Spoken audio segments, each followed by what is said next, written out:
Ashwin sweets and ஸ்நாக்ஸின் விழா கால கொண்டாட்டம். இந்த தீபாவளியை அஸ்வின்ஸின் இனிப்பு மற்றும் கார வகைகளை வாங்கி மகிழ்ச்சியுடன் கொண்டாடுங்கள். சிம்பிளாக ஒரே வார்த்தையில் சொல்லணும்னா எல்லா புகழும் என் இயக்குனருக்கு. இதை நான் எப்பவுமே சொல்வேன். ரஞ்சித்துக்கு தெரியும். எந்த ஒரு நடிகனும் தனியாக ஒன்றுமே பண்ண முடியாது. இயக்குனர் இல்லாமல் ஒன்றுமே முடியாது. இயக்குனர் தான். இயக்குனர் இல்லாமல், நான் ரொம்ப கர்வத்தோடு சொல்கிறேன், இயக்குனர் இல்லாமல் சினிமாவில் ஒரு நடிகனால் ஒரு அடி கூட எடுத்து வச்சுக்க முடியாது. அதான் உண்மை. இந்த ஃபேக்டை நம்ம புரிஞ்சுக்கணும். நடிகன் அவன் உள்வாங்கிறான், அவன் திருப்பி கொடுக்குறான், அதெல்லாம் ஓகே, அதுதான் அவன் வேலை, அவன் தொழில், அது செய்யணும், அது வேறு. ஆனால் அங்கே இயக்குனர் இல்லாமல் அணு அளவும் செய்யாது. அதுதான் உண்மை. நான் முதல்லையே இதை பேச்சு ஆரம்பிக்கும் போதே மாறிக்க என் நன்றியை சொல்லுவேன். நீங்கள் இல்லைன்னா இது நடந்திருக்காது. என்னால் நடிச்சிருக்க முடியாது. நான் எந்த படத்துக்கு போனாலும் ஃபஸ்ட்டு 2 நாளுக்கு முன்னாடி, 4 அன்றைக்கி ஷூட்டிங் போகிறோன்னா இன்னிலேருந்து எனக்கு ஜுரம் வந்துடும், வயிறு சரியில்லாமல் போயிடும், நிறைய பிரச்சனை வரும். ஏன்னா எனக்கு 4 அன்றைக்கி ஷூட் இருக்குது, நான் என்ன பண்ண போகிறேன்னு தெரியாது. இந்த ஃபஸ்ட் ஃப்ரேம்லாம் நான் ரொம்ப பிளாங்காக தான் இருப்பேன். படம் முழுக்க அப்படி தான் இருப்பேன் நிறைய நேரங்களில். பட் ஜென்ரலாக அந்த பயம் இருந்துகிட்டே இருக்கும். நம்ம என்ன பண்ண போகிறோம் அதை ஒரு மொமெண்ட்டும் ஃபுல்ஃபில் பண்ணுறது இயக்குனர் இல்லாமல் இது சான்சஸே இல்லை. இந்த படம் நைட் ஷூட் நினைக்கிறேன். அன்றைக்கி விக்ரம் ஃபோன் பண்ணார். எப்படிடா போகுது? Going good. எப்படி இருக்கான்? என்ன மாதிரி ஒருத்தன் சுற்றுவானாங்க, கிட்டத்தட்ட இப்படிதான் இருக்கான், லுக்கெலாம் வாக்கெல்லாம் அப்படியே இருக்குது அப்படின்னு இப்படி பேசிகிட்டே இருந்தோம். நான் ஒன்று சொன்னேன், நமக்கெல்லாம் ப்ரொஃபஷன் ஆக்டிங் தான், ஆக்டிங் தவிர்த்து வேறு ஒன்றும் தெரியாது. நன்றி. இந்த கடைசியாக பேசுறதுல கொஞ்சம் சிரமங்கள் இருக்குது. எல்லோரும் பேசிடுவாங்க, என்ன பேசுகிறதுன்னு தெரியாது.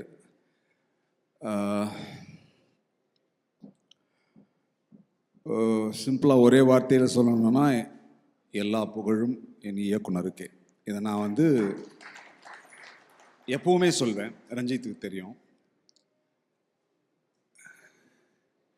எந்த ஒரு நடிகனும் தனியாக ஒன்றுமே பண்ண முடியாது. இயக்குனர் இல்லாமல் ஒன்றுமே முடியாது. இயக்குனர் தான். இயக்குனர் இல்லாமல்,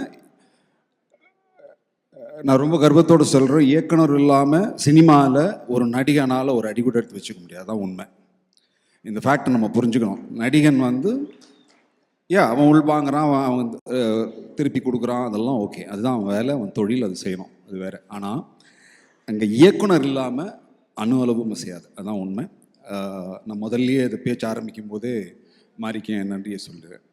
நீங்கள் இல்லைன்னா இது நடந்திருக்காது. என்னால் நடிச்சிருக்க முடியாது. இன்னொன்று முக்கியமாக எனக்கு என்னென்னா, எப்போவுமே நீ யார் அப்படின்னு கேட்டால் நான் நடிகன், ட்ரெயின்டு நடிகன்னு சொல்வேன். அது என் கர்வம். ஆனால் எனக்கு ஒரு படமும் புது படம் தான். நம்ப மாட்டீங்க, நான் எந்த படத்துக்கு போனாலும் ஃபஸ்ட்டு 2 நாளுக்கு முன்னாடி, 4 அன்றைக்கி ஷூட்டிங் போகிறோன்னா இன்னிலேருந்து எனக்கு ஜுரம் வந்துடும், வயிறு சரியில்லாமல் போயிடும், நிறைய பிரச்சனை வரும். ஏன்னா எனக்கு 4 அன்றைக்கி ஷூட் இருக்குது, நான் என்ன பண்ண போகிறேன்னு தெரியாது. இந்த ஃபஸ்ட் ஃப்ரேம்லாம் நான் ரொம்ப பிளாங்காக தான் இருப்பேன். படம் முழுக்க அப்படி தான் இருப்பேன் நிறைய நேரங்களில். பட் ஜென்ரலாக அந்த பயம் இருந்துகிட்டே இருக்கும். நம்ம என்ன பண்ண போகிறோம் அதை ஒரு மொமெண்ட்டும் ஃபுல்ஃபில் பண்ணுறது இயக்குனர் இல்லாமல் இது சான்சஸே இல்லை. இந்த படம். நன்றி அகெயின். அண்ட் லால் சார், அவரோட எனக்கு ரெண்டு சீன் இருந்தது. அவரோட வாய்ஸ் ரொம்ப எங்கேருந்தோ வரும் அது உள்ள. அவர் அதை பேசுகிற டைலாக்ஸ் எல்லாமே சரி, அந்த எமோஷன்ஸ் எல்லாமே அப்படியே மனசுக்குள்ளே எங்கேயோ ஒரு இடத்துல நம்ம அப்படி தச்சுக்கிட்டே இருக்கோம். அந்த voice, amazing voice sir, have fantastic voice. And அவரோட த கிரேட் தொம்மனும் மக்களும் நான் தமிழில் ஒரு ரோல் நான் பண்ணியிருக்கேன். And thank you sir, nice to work with you. And Aamir சாரோட எனக்கும் அதே அவர் சொன்ன மாதிரி தான், அப்படியே அங்கே ஹாய் பாய் அப்படியே பேசிக்குவோம், அவ்வளோதான். ரோல் இல்லை. Thank you sir. உங்களோட நீங்களும் நானும் ஒரு படத்தில் நடிச்சிருக்கோம்.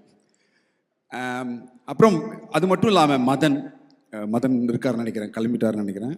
மதன், அவர் கூட நிறைய சீன் எனக்கு இருந்தது. நான் ஆக்சுவலாக அகெயின் மாறிக்கு தான் நன்றி சொல்லணும். ஏன்னா ஃபேண்டாஸ்டிக் ஆக்டருங்க அவர். எத்தனை நாள் எங்கேயோ ஒரு ஓரத்தில் உட்காந்துருக்காரு. Beautiful actor. அவ்வளோ அழகாக எமோஷன் பண்ண எனக்குலாம் சில நேரங்கள் ஐயோ என்ன இவ்வளோ பிரமாமா பண்ணுறாரு, நம்ம மொக்கையாக பண்ணுறோம் போல இருக்கு, நமக்கு ஏதாவது அதை விட கொஞ்சம் பெட்டராக பண்ணணுன்ற ஒரு போட்டி மனப்பான்மையை நிறைய நேரங்களில் அவர் வந்து அந்த அந்த மொமெண்ட்டில் கொடுத்தாரு. Thank you wonderful. அண்ட் நிறைய லிஸி இருக்காங்க, ரேகா, நிறைய பேர். அவங்களோடலாம் எனக்கு சீன்ஸ் இல்லை, பட் ஸ்டில் நன்றி. ரஜிஷா, உண்மையில் நான் அவங்க அப்பன் தான், என்னோட doubt. That's what I feel when எவர் நம்ம ஸ்பாட்டில் இருந்த டைம்லலாம் அப்படி தான் நான் ஃபீல் பண்ணேன். Nice to work with you, it's ஒரு அமேசிங் ஆக்ட்ரஸ் அண்ட் நிறைய போடணும் ஃப்யூச்சரில் டெஃபினட்டாக. அண்ட் அடுத்த ஸ்டாரினி அனுபமா, அவங்களோட ஒரு சீன் எனக்கு இருந்தது. ரொம்ப சீன்ஸ் இல்லை, கொஞ்சம் தான். அவங்களுக்கு கல்யாணம் ஆக போகிற மாதிரி ஒரு சீன், அது சொல்லக்கூடாது. அந்த இடத்துல வந்து ஒரு எமோஷ்னல் மொமெண்ட் வந்து ஒன்று பண்ணாங்க, ரொம்ப பிரமிப்பாக இருந்தது. நான் அங்கேயே கூப்பிட்டு சொன்ன மாதிரியே பல கலக்கிற அந்த பொண்ணு. எனக்கு அடுத்த சீன் எனக்கு டைலாக் வரணும், எனக்குலாம் வரவே இல்லை வாயிலிருந்து அப்படின்னு. ரொம்ப பியூட்டிஃபுல்லாக இருந்தது, அமேசிங். நான் அன்றைக்கும் சொன்னேன் உங்ககிட்ட. Great, thank you. அண்ட் ஸ்டார், இப்போ அவர் சொன்னார் இல்லையா இந்த ரேஞ்சில், நான் கொஞ்சம் இந்த ரேஞ்சில் இருந்து பார்த்துருக்கேன். பெஸ்ட் பார்ட் என்னென்னா, படம் ஆரம்பித்த 3வது நாள் நைட் ஷூட் நினைக்கிறேன். அன்றைக்கி விக்ரம் ஃபோன் பண்ணார். எப்படிடா போகுது? Going good. எப்படி இருக்கான்? என்ன மாதிரி ஒருத்தன் சுற்றுவானாங்க, கிட்டத்தட்ட இப்படி தான் இருக்கான், லுக்கெலாம் வாக்கெலாம் அப்படியே இருக்குது அப்படின்னு இப்படி பேசிகிட்டே இருந்தோம். நான் ஒன்று சொன்னேன், நமக்கெல்லாம் வந்து ப்ரொஃபஷன் ஆக்டிங் தான், ஆக்டிங் தவிர்த்து வேறு ஒன்றும் தெரியாது, அதுவே தெரியுமான்னு தெரியாது, பட் அப்படின்னு வச்சுக்கிறோம். ஆனால் விக்ரமுக்கு அந்த பிரச்சனை இல்லை. ஏன்னா விக்ரமுக்கு ஆக்டிங்கும் தெரியுது, கையில் இன்னொரு தொழில் இருக்குது, கபடியும் இருக்குது, பழிச்சுப்போ போல, ஒன்றும் பிரச்சனை இல்லை. உண்மையிலே நான் வந்து ஃபஸ்ட்டு அந்த ஒரு வில்லேஜில் ஒரு இது நடந்தது, கபடி, மறந்துட்டேன். நான் மாறிக்கிட்ட வந்து கேட்டேன், இந்த ஆட்டம் ஆடுறான் அவன், அவ்வளோ பியூட்டிஃபுல்லாக மாறி. உங்ககிட்டயே நான் சொன்னேன், துருவகிட்டையும் சொன்னேன், ஃபென்டாஸ்டிக், அமேசிங். நீங்கள் ஸ்ட்ரைட்டாகவே நீங்கள் வந்து நேஷ்னல் கேம்ஸ் ஆடலாம். இந்த படம் நான் என்ன எழுதி வச்சுங்க, இந்த படம் பார்த்தோன்னே நிச்சயமாக நேஷ்னல் கேம்ஸ் வந்து கூப்பிட்டாலும் கூப்பிடுவாங்க. அவ்வளோ பியூட்டிஃபுல் பாடி லாங்குவேஜ் அண்ட் அதை புரிஞ்சுக்கிட்டு பண்ணுற விதம், அந்த லுக் எல்லாமே fantastic. And applause again. Thank you Aditi and Manind, always amazing, wonderful production house. Thank you once again. அப்புறம் முக்கியமான ஒரு கேரக்டருங்க இருக்கார், என் தம்பி ரஞ்சித். இந்த நீலமில் ஒர்க் பண்ணுறதுல ஒரு சுகம் இருக்குது, அது நம்ம ஃபேமிலி ப்ரொடக்ஷன் மாதிரி. அது இது எல்லாமே உறவு மாதிரி. தம்பி ரஞ்சித், என் தம்பி, இல்லை ப்ரொடக்ஷனில் ஒர்க் பண்ணுற அத்தனை பேருமே நம்மளுடைய அண்ணன் தம்பி, இந்த மாதிரி தான் அந்த டீம் இருக்கும். அது என்னுடைய ஒரு குடும்ப படமாக தான் நான் இதை பார்க்குறேன். அப்படி தான் அந்த டோட்டல் அட்மாஸ்பியரும் அப்படி இருந்தது. நன்றி அகைன் ரஞ்சித். நான் இன்னொன்று முக்கியமாக அந்த ஃபைனலாக ஒன்று சொல்லணும்னு நினைக்கிறேன். நாங்கள் ஒர்க் பண்ண எல்லாரை விட ஒரு பெரிய டீம் ஒன்று இருக்குது.